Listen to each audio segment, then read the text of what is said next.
통합과학 이번 영상은 우주의 구성 원소입니다. 스펙트럼으로 우주에 존재하는 원소를 알 수가 있는데요. 먼저 스펙트럼이라고 하는 것은 빛을 분광기를 통해서 보면 보여지는 세 개 띠가 있어요. 이 세 개 띠를 스펙트럼이라고 합니다. 기체 또는 우주를 구성하는 원소의 종류나 양을 알 수 있는 이유가 바로 스펙트럼을 분석했기 때문인데, 이 결과 우주에는 수소와 헬륨이 존재를 하죠. 그런데 그 질량비가 수소 대 헬륨의 질량비가 3대 1이라는 사실을 알 수가 있고요. 태양 주위에 어떠한 기체로 이루어진 대기를 갖고 있는가, 이것을 알 수가 있습니다. 왜냐하면 스펙트럼이라고 하는 것은 원소 종류에 따라 고유의 스펙트럼을 가지기 때문입니다. 마치 사람의 지문처럼 원소마다 각기 다른 그러한 스펙트럼을 가지고 있거든요. 스펙트럼의 종류에는 연속 스펙트럼과 선 스펙트럼이 있습니다. 햇빛 또는 백열등과 같은 고온의 광원으로부터 얻은 스펙트럼은 이렇게 모든 색이 연속적으로 보여지는 그러한 스펙트럼을 얻을 수가 있는데요. 이런 스펙트럼을 연속 스펙트럼이라고 합니다.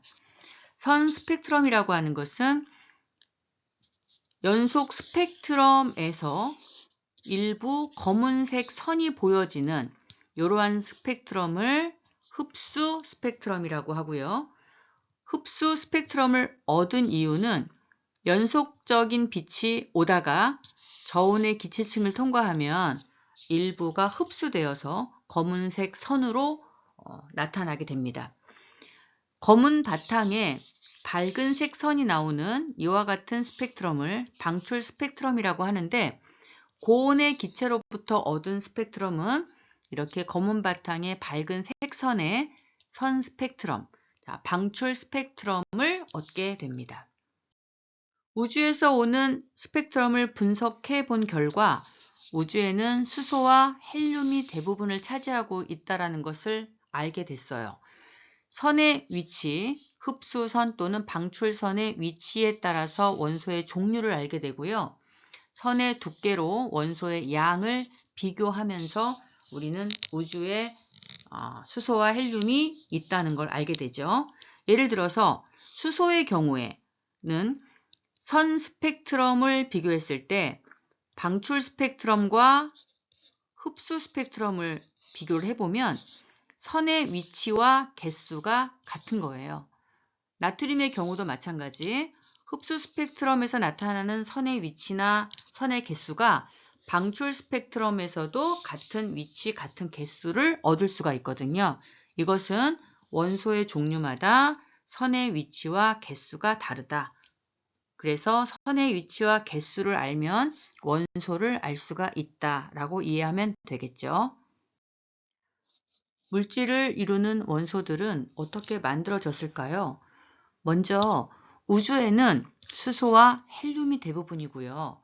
수소와 헬륨의 질량비 3대 1이라고 했었죠. 지구를 이루는 물질은 철이 가장 많고요. 그 다음에 산소, 규소 이런 순으로 물질을 포함하고 있습니다. 생명체는 산소가 가장 많고요. 그 다음에 탄소, 이렇게 해서 우주와 지구와 생명체, 많은 물질들이 존재하는데 이러한 물질들이 어떤 과정으로 만들어졌는지 한번 살펴보도록 하겠습니다. 우주를 구성하는 원소는 어떻게 생성되었을까? 빅뱅 우주론 138억 년 전 고밀도 고온의 한 점에서 폭발이 일어나 우주가 탄생되었다라는 우주론이죠. 우리가 우주에서 오는 빛을 스펙트럼으로 분석해 보면 우주에는 수소와 헬륨이 대부분을 차지하고 있고요. 이렇게 우주를 구성하는 수소와 헬륨은 빅뱅 이후 우주가 팽창하던 초기에 생성되었을 것이고, 또 이러한 수소와 헬륨은 별과 은하를 이루는 재료가 되었을 것으로 예측하고 있는데요. 우주를 이루는 수소와 헬륨, 어떻게 생성되었는지 한번 살펴보도록 하겠습니다. 빅뱅 우주론을 우리가 받아들이고 있는 이유는 빅뱅 우주론에서 예견하는 어떤 증거들이 있고 그 증거들을 지금 우리가 확인하고 있거든요. 수소와 헬륨의 질량비가 3대 1이라든가 또는 우주 배경 복사, 또 적색 편의 등이 빅뱅 우주론을 뒷받침해주는 그런 증거인데요. 일단 우주 초기 원소 생성 과정을 살펴보도록 하겠습니다. 자, 이 시점이 빅뱅이 일어난 그 시점이라고 생각을 하고 지금부터 138억 년 전이라고 생각을 하는 거죠. 자, 빅뱅이 일어났어요. 고온, 고밀도의 한 점에서 폭발이 일어났어요. 자, 폭발이 일어난 지 엄청 짧은 시간이죠. 1의 마이너스 35승초. 요 시간과 그리고 1분, 그리고 3분, 또 38만 년, 빅뱅 후 이렇게 시간이 흐른 그 시점에 좀 어떠한 사건이 일어나는데 그러한 사건을 살펴보도록 할게요. 빅뱅이 일어난 이후 1의 마이너스 35승초가 되는 순간 우주에는 쿼크, 전자가 생성되기 시작했어요. 빛에서 쿼크로, 빛에서 전자로, 전자가 빛으로, 쿼크가 빛으로 이렇게 돌아가다가 팽창하는 과정 중에 부피는 증가하게 되죠. 반면 온도는 낮아지게 됩니다. 온도가 낮아지던 빅뱅 후 1분, 이 시간에 생성된 전자와 쿼크는 빛으로 돌아가지 못하고 물질로 남게 됩니다. 자, 시간이 흘러서 1분이 됐죠. 자, 1분, 전자와 쿼크가 남게 된 1분부터 계속해서 부피 커지고 온도가 낮아지는 3분이 될 때까지 이 쿼크들은 결합에 의해서 양성자와 중성자를 형성하게 됩니다. 양성자와 중성자가 형성되는 그러한 과정이 일어나고 3분이 되는 시간까지 양성자와 중성자의 개수비가 7대 1이 되었을 때 양성자, 중성자 형성이 멈추고 이제 3분이라는 시간이 흘렀어요. 그 다음에 양성자와 중성자가 존재하던 우주에서 양성자 2개와 중성자 2개가 결합하는 핵융합 반응이 일어납니다. 자, 우리가 이것을 헬륨 원자핵이라고 부르죠. 물론 양성자도 있죠. 양성자는 수소 원자핵이잖아요. 그래서 원자핵이 형성되는 시기, 자, 3분까지 만들어졌던 양성자와 중성자가 빅뱅 후 38만 년이 되는 그 시각까지 이렇게 헬륨 원자핵이 그리고 수소 원자핵이 존재하게 됩니다. 자, 시간이 38만 년이 되는 순간 이제 온도가 많이 내려갔겠죠. 그래서 이때 빠르게 움직이던 전자들이 속도가 느려졌을 거예요. 그래서 양성자가 전자 1개를, 그 다음에 헬륨 원자핵이 전자 2개를 포획하면서 원자를 형성하는 시기입니다. 자, 이때 우주의 온도는 3000K가 되었고요.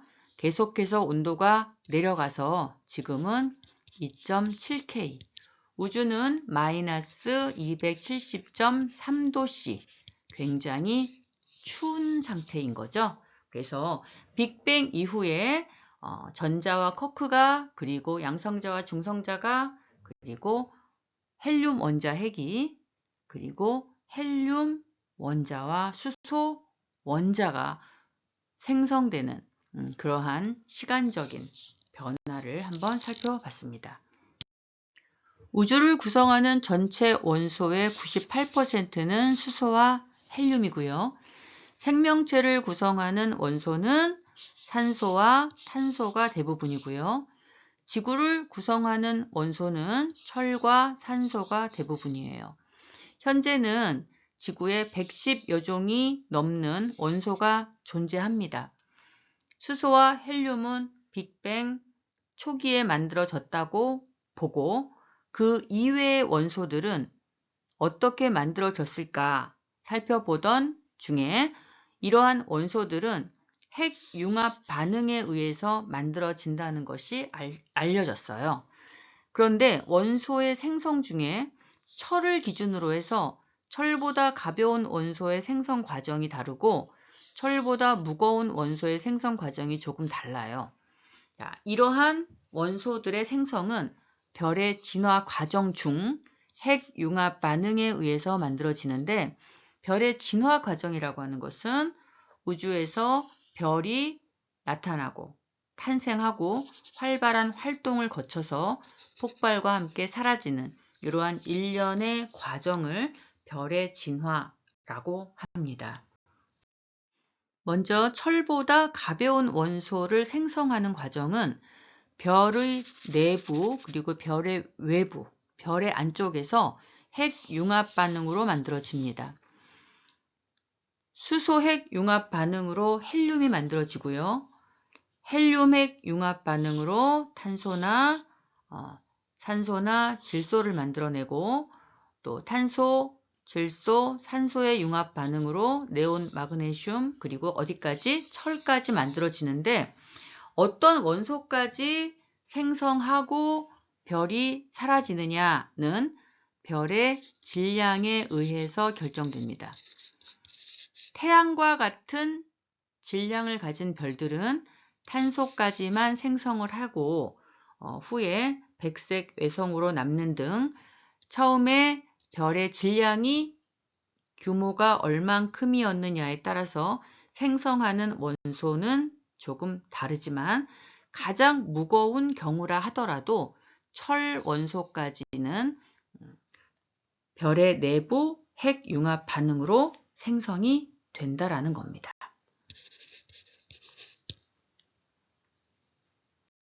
철보다 무거운 원소는 어떻게 생성을 할까요?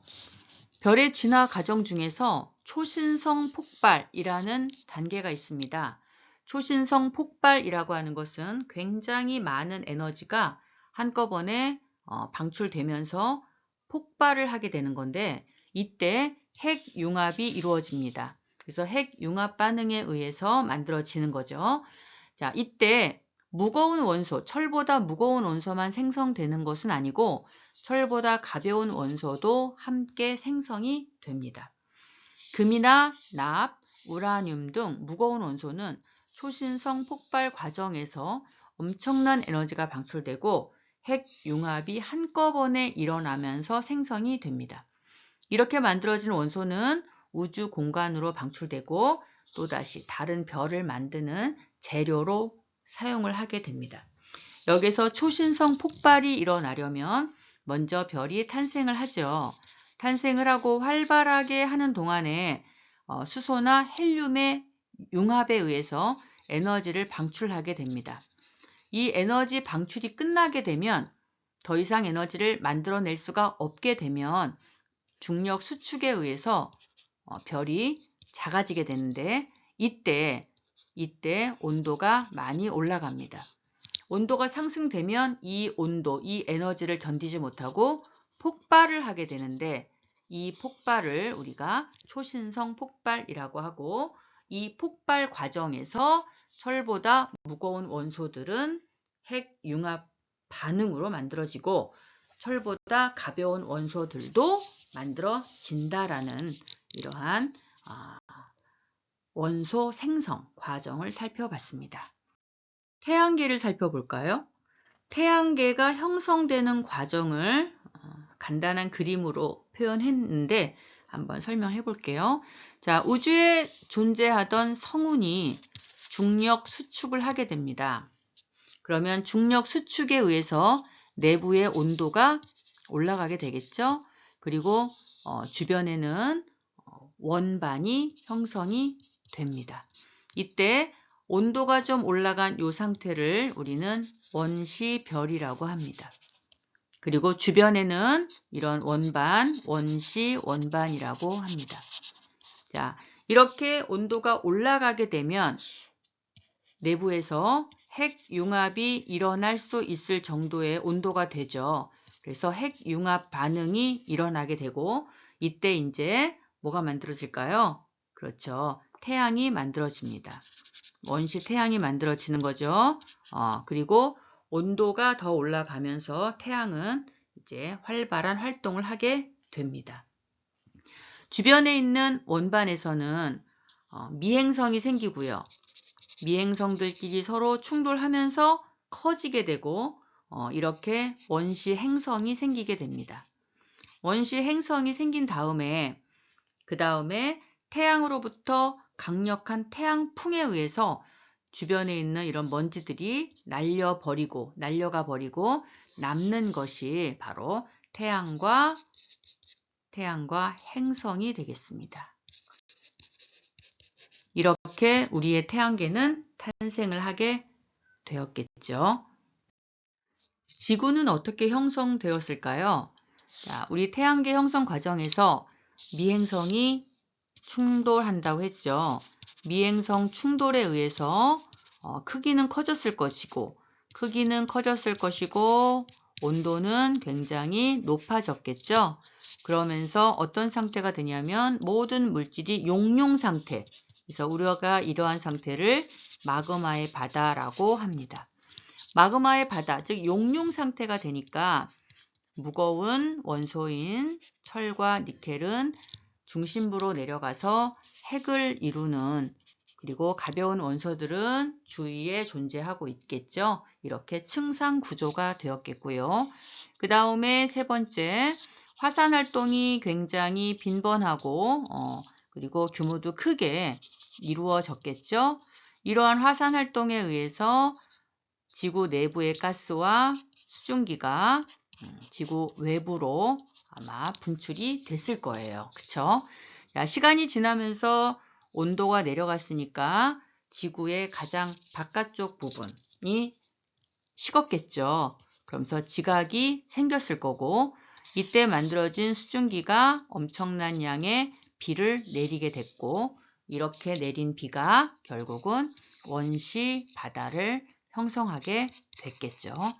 자, 지구 형성 수억 년 후 바다가 형성이 되었을 거고 이 바다에서 최초의 생명체가 나타났을 것이다. 이렇게 추정을 하고 있는 거죠. 처음에 탄생한 생명체는 단순한 구조였겠고 시간이 지나면서 복잡해졌을 것이고 또 다양한 생명체가 나타났을 것이고 오늘날의 생명체까지 이어졌다. 이것이 지구 형성 과정 한번 살펴본 내용이 되겠습니다. 오늘 영상 여기까지 수고 많으셨습니다.